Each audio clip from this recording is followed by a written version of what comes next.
Hey, everybody. I'm Greta Harris, and I'm the president and CEO of the Better Housing Coalition. Welcome to my home.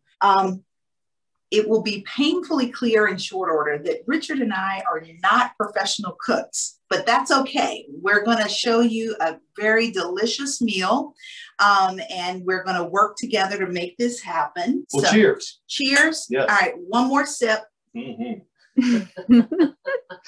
And then Stacy and Sarah told me we can't drink anymore until we get some things done. Right. So Richard, you're going to start with the reduction, and we need a cup. Here you go. All right. Of balsamic and 2 tablespoons. And here's a tablespoon of jam, mixed berry jam, and a tablespoon here that you put in that little pot. And we'll turn on the oven, and we're going to bring it to a boil and reduce it down to about a quarter. To make it a sort of a thick syrup. So we're going to turn on the oven to 400. Oops. You did say 1 cup, right? 1 cup. All right. Yep. And 2 tablespoons of jam. Yep. All right. And the oven is heating up, and that's good. And Richard is working on his piece, and I'm going to put his jam right here. And then I'm going to be working on the sweet potatoes. We have almost 3 already cubed. I won't tell you how that happened, but I'm going to just show you. It's so easy to cube these up, okay, and make them about the same size. And we'll put them in here. And then we're going to pour some, look at there, we melted butter and then it gelled again. Let's open up the microwave just a bit and heat that up just to liquefy the butter a bit. This is live streaming, so anything can happen here. And in the sweet potatoes, we're going to have salt and pepper. And here's a little mix of something different. I like brown sugar. My sisters told me not to do this. That's okay. I don't always listen to them. And I'm going to put the brown sugar in anyhow. All right, let's see. We have butter that is liquefied again. That's fantastic. Pour those over the potatoes. Fantastic. And we have salt, pepper, and brown sugar that we're mixing up. You're doing okay, Richard? You're stirring up everything? Yes, I am. We want to try to bring that to a boil, and then we're going to turn it down and let it take about 20 minutes or so to reduce down. Okay, fantastic. So they're good, and we mix them up, and then we're going to pour them into a pan that has some aluminum foil so that it makes the cleanup a little easier, and try to get them so that they're on 1 layer so that they don't steam too much. And I think that looks pretty good. Looks great. All right, and we're going to put those in the oven. Not quite at 400 yet, but we'll come back. Wait a minute. What was your question? I was on mute. I'm sorry. How did you learn how to cook, Greta? I had the best teacher, and that was our mother, who was a phenomenal cook, who cooked all sorts of things that included sugar, fat, and salt. Not necessarily the healthiest food, but it all tasted good, and it just fed our soul. And we miss her every day. We lost her about 2 years ago, almost 2 years ago, but she was phenomenal. And I'm grateful for all of that she taught us. All right, Richard, you are doing great. All right, all right, that looks great. That looks fantastic. And now we're going to get you to work on the pork tenderloins. All right. Which we have 2 that we have already washed. We took a little excess fat off. We took the silver skin membrane, which is just a tendon with the cut of pork, and took that off. You can eat it, it just makes it a little tougher. So we just take a sharp knife, a paring knife, and take that off. And so Richard, right now, we're going to ask you to take the rub that we've created. And so that has salt, pepper, paprika, ginger, and you can put as much ginger in it as you like. I love ginger. And Italian seasoning. And we have a little spoon for you. And Richard, if you would stir that up. Yes, indeed. And then just mix that and then rub it onto both pork loins. Okay.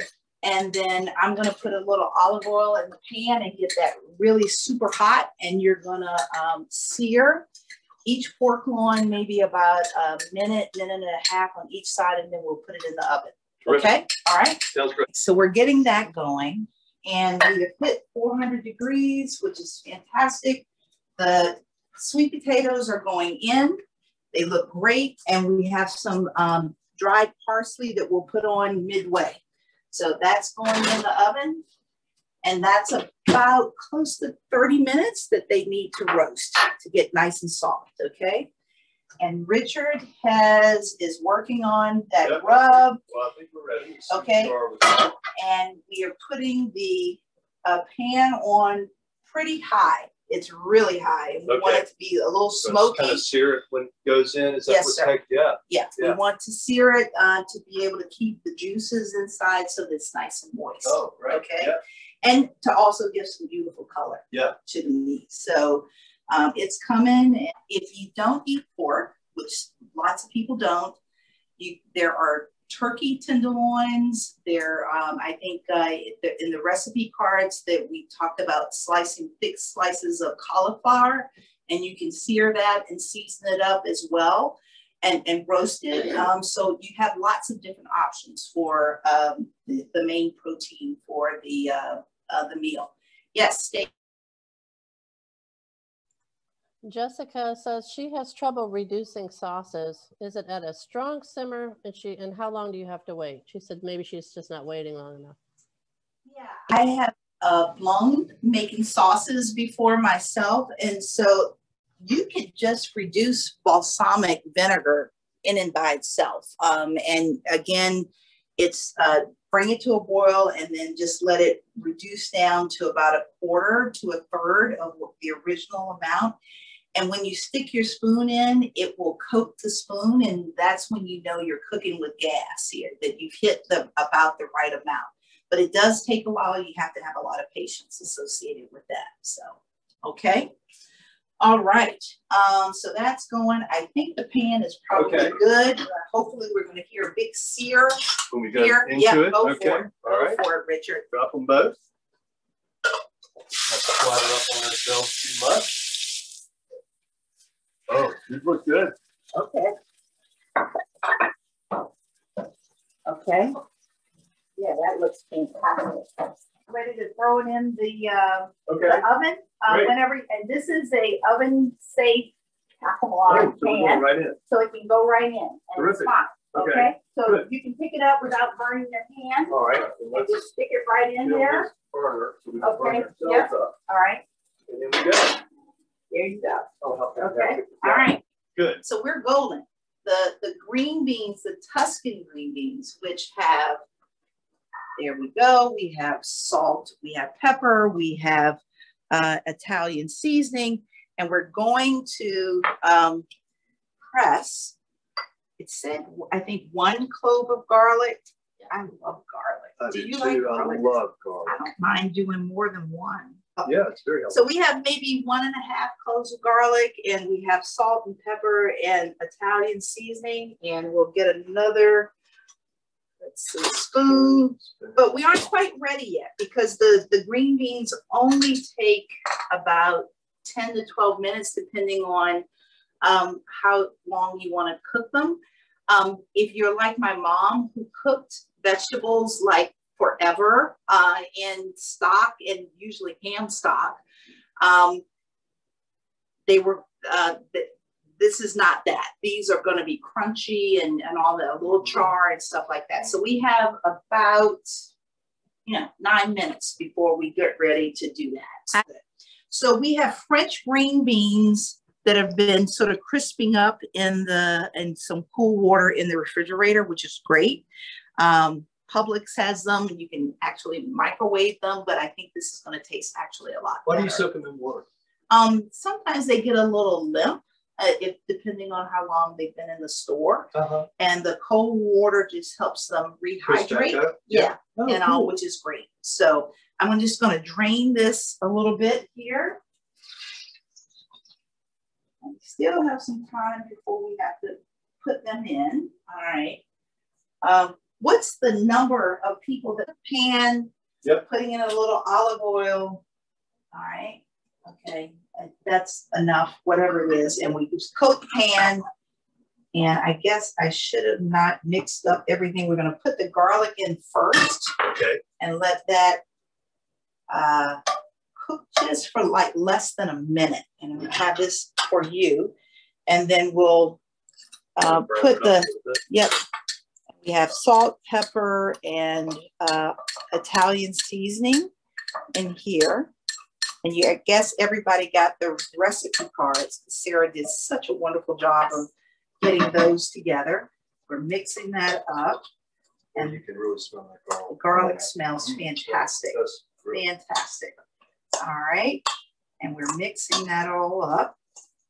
And this is about a pound of French green beans. So they're smaller little beans, not fully developed. I love these actually better than the full grown ones. So, all right, let's dump those in and we are good to go. You smell the garlic? Oh, yeah. And the sizzle.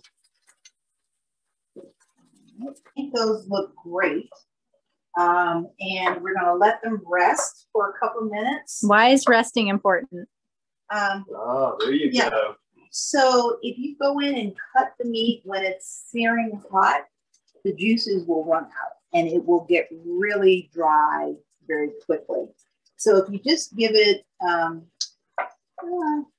4 to 7 minutes to rest, the temperature sort of neutralizes a little bit and the juices sort of go back into the meat and it makes for a much more flavorful and enjoyable experience for folks. So, and I know that my sister Terry, turn this off.